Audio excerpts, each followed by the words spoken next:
Liquidity is how easily you can get in or out of a position without moving the price too much. And in CFD markets, that's very important. Volatility spikes. Are they a danger or the opportunity for you? If you map your key levels, let's say you found your entry points, your exit points, your stop loss levels and everything, and you use pending orders, then spikes can really be profitable, let's say. How do you approach market sentiment, or how do you measure that, or do you ever consider that in your trading? I use sentiment as a context, not as a signal. Also, I look for reactions and not opinions, because it's not what traders think, it's how they behave when data confirms or rejects the expectations.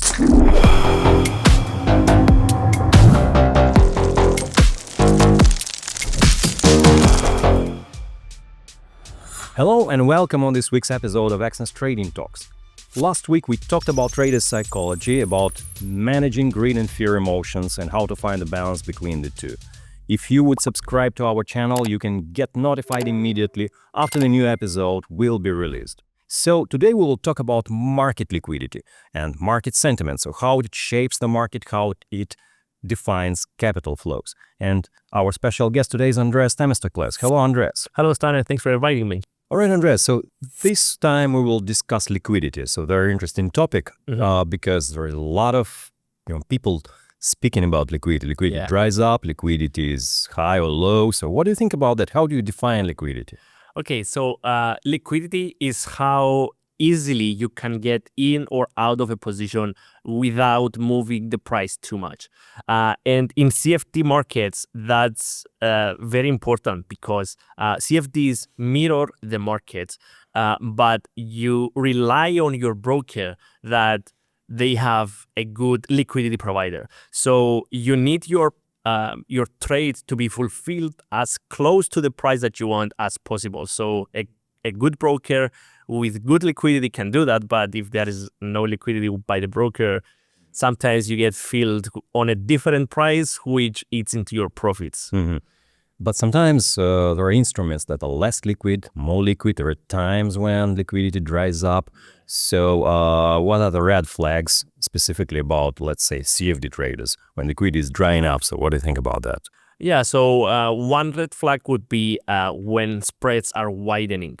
For example, during normal sessions where it makes no sense for spreads to widen when you have no news or anything, it's just normal. So when you see the spreads widening without any reason, that's one red flag that liquidity might not be there. So and also more slippage or your orders not being fulfilled at the quoted price, that's also another sign. And also when you get gaps again in normal trading hours without anything significant happening, without news or any significant events, that's another red flag that you don't see liquidity being as high as you want it.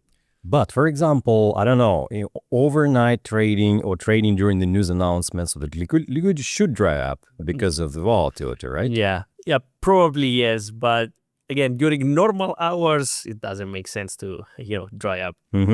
So how do you actually manage risk during low liquidity periods? So is there any way to manage risk or to reduce it? Yeah, so before any trade, I like to check the spreads before, because when you see, as we mentioned, widening of the spreads, let's say doubling, then it eats into your edge, right? So that's one thing that I do before any trade. Also, when there are low liquidity periods, I like to size down, open smaller trades, take lower risks until liquidity goes back to normal. And I almost always use pending orders. I almost never use market orders to avoid any liquidity issues or slippage or anything. I do my analysis from before, I find my entry levels, and I almost always use pending orders. So that's another tip, let's say, that I use. Volatility spikes, are they a danger or the opportunity for you? Yeah, it's opportunistic only if you plan for it. right? So if you mapped your key levels, let's say you found your entry points, your exit points, your stop loss levels and everything, and you use pending orders, then spikes can really be profitable, let's say, or you can get the most out of. It's mostly dangerous for unprepared traders. For example, fast moves with no depth, that you can get no exits, right? So when you enter a trade, it goes the opposite way, and because of the spike, it goes a lot against you. You get no exit, exit way out of that trade, so you get trapped. But as a rule of thumb, if you notice the spike happening, right, probably you are already too late because the spike already happened and you just caught on the move. The point is to catch it early on or even before it happens, right? All right. So, by the way, speaking of volatility, so you can check the link in the description of this video to read the article related to the topic we are talking about. Speaking of volatility, it's connected to sentiment. So the more, overheated the market is, so the more volatile it might be. So how do you approach market sentiment, or how do you measure that, or do you ever consider that in your trading? Yeah, so sentiment always plays a big role because it affects trader psychology, which tends to create the big moves, right?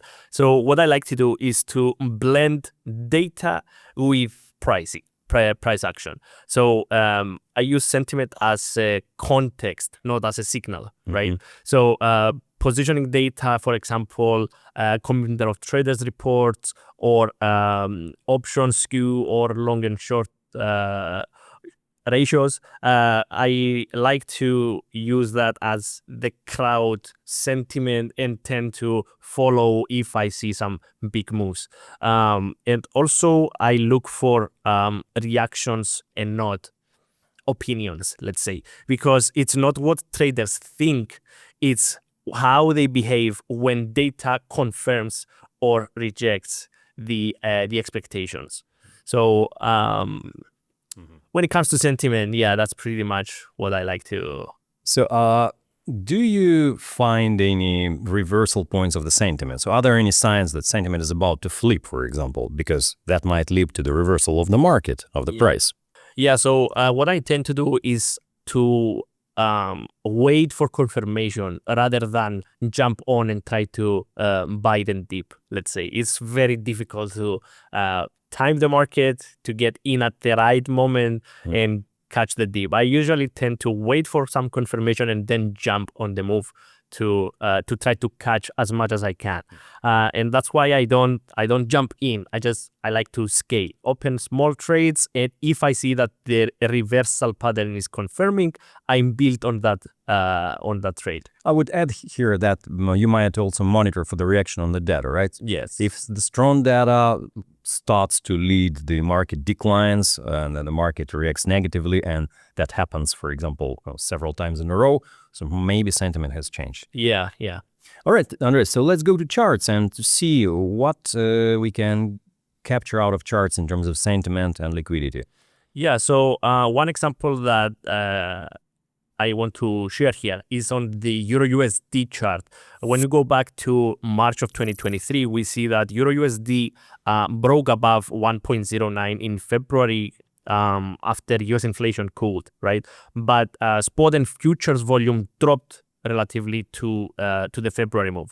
So Bollinger Bands contracted massively by the end of January, and a big correction took place. So we see this shift in momentum where the price goes up, but volatility and liquidity essentially contracted. So this is one classic example of how divergence in volume with price action can help you spot early on a reversal on the markets.